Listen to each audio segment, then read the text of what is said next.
put together, and we had some candidates to read today, and we finally chose this one. Would you read the title? Sure. So the title of the paper that we're going to read today is Planar Metasurface Retroreflector, and it's a Nature Photonics article.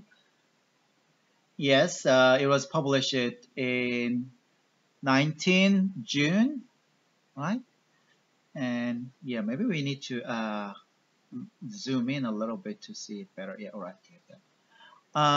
So the authors are Amir Arbabi, San Arbabi. Oh, they're the same last name.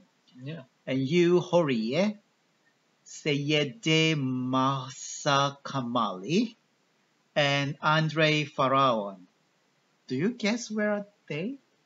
I would guess Kaust, but I have no idea. So that's Kaust. Oh, right. King Abdallah University. Yeah, but I guess from the last author, that name looks like Italian or Spanish or something. I don't know, but we could probably scroll down and find out which Yeah, institute right. they're Yeah. from. I guess somewhere in the US. Yeah. Okay, so they're at Caltech. Yeah, the Caltech. T. Watson Laboratory of Applied Physics, California Institute of Technology, and yeah, US, Caltech, right. So they're all in Caltech. Oh, they're all from the same group. Yep, it's just the one group. All right.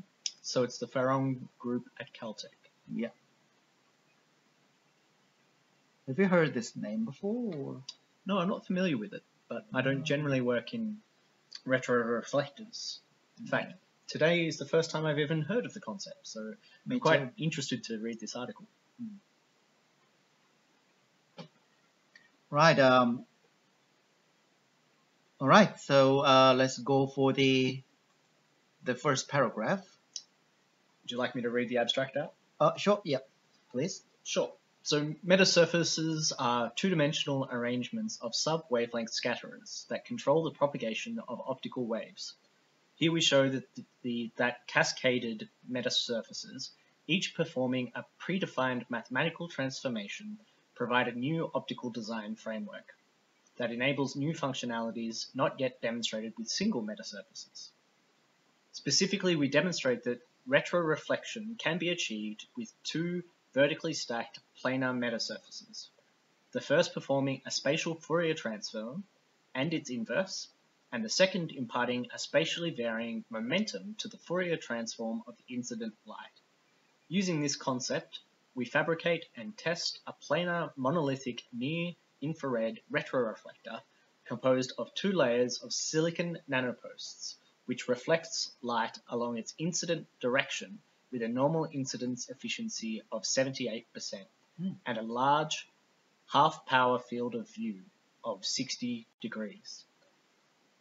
The metasurface retroreflector demonstrates the potential of a cascaded metasurfaces for implementing novel, high-performance components and enables low-power and low-weight passive optical transmitters.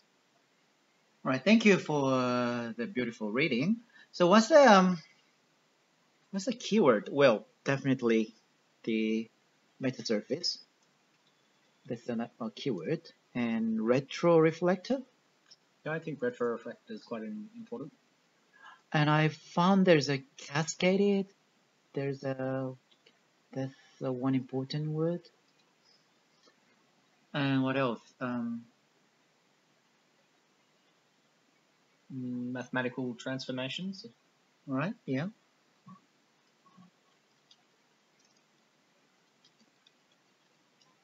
So what it's saying is it's basically double layer metasurface. Is it? Yes. Or maybe more. So it's vertically stacked planar metasurfaces.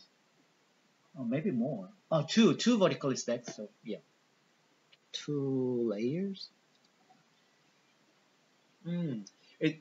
It's really interesting that obviously because the first layer in the stack performs a Fourier transform. Yeah. When the light is reflected from the second layer back through the first layer, you get the Fourier inverse. Yes. So it's a neat solution that they've got there to the problem of applying the momentum transform, because they're actually getting their Fourier transform and the inverse for free. All right. So so by the design, they already get Fourier transform and the inverse transform. Yeah. For free. So what they only need to do is they apply the momentum transform. Why do they need the moment?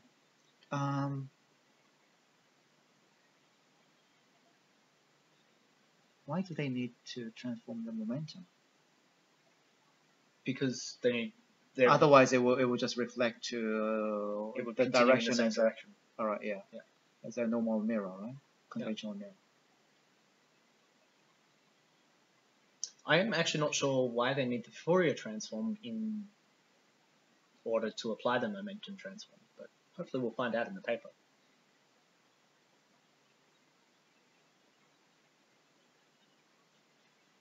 Interesting. Yeah, well, usually Fourier transform in the optical wave, it needs a long path to experience the Fourier transform. Like if it's a lens, or grating, it needs to propagate. Yeah, it needs to propagate for a certain distance. But if it's a metasurface, it's that if it does in a single layer, and just the next layer, yes, already fully Fourier transformed wave. That's already interesting. Maybe that was done by some other people. It doesn't yet say whether the two layers, it says that they're vertically stacked, but it doesn't necessarily imply that they're directly in contact with each other. There might be a separating layer to allow propagation before the second metasurface. Yes, but I think they should fairly closely stacked, otherwise they will say it's two different devices. I think if it's a field with yeah. I think it still counts as one device, because you have one substrate which the devices are fabricated on in tandem, and the light is propagating and performing all of its interactions within the one object. All right. It would be a two-layer device with a separation in between, but I think it would definitely be considered one device. All right. But who knows? They might be directly in contact with each other. Yeah, maybe there might be enough gap or several wavelengths thickness of gap to experience some enough propagation. What can we guess from the first paragraph as well? Not much. Well, usually this is kind of interesting, because usually what first paragraph is, the first one or two sentence is talking about there's some importance in this topic, and usually the next part, one sentence, they say, oh, but we were experiencing some problem. Not we, but the whole literature, whole world, scientific world is then the next one is, and we've solved it. Yeah, here we did something, to solve it. But this doesn't really show much problem. What is that? They're just saying there's metasurface, which are something, and we do this. So they're not really showing there was an existing problem and they solved it. No, I disagree with you there, because Really? The first sentence says metasurfaces are awesome. Yeah. And then the second sentence says, here we showed that you can put two together in a cascaded structure to perform different mathematical operations to provide a new optical design framework. So what they've done is they've said in their second sentence that we've developed a completely new field of physics. And that's what this paper's about. Yeah, well, usually, but one sentence before that, here we comes, usually in other papers that they have, well, their metasurface is awesome and it does this, but then the next comes, however, we were struggling. No, that the things are well. Yeah. We wanted to make this awesome thing, but nobody succeeded. Yeah. And here we did. So, but this one is just so direct. All right, yeah. Anyway, so they said they could do the new functionality, which is reflecting the light back to the direction of the incidence, right? Yeah, which is actually quite an interesting. So is there nothing works in that way? I mean, in a big device or conventional optics or something. A mirror normal incidence works in that way. Oh, maybe there is something works in that way, and that the name is retroreflector. I guess we could actually. Yeah, maybe that was.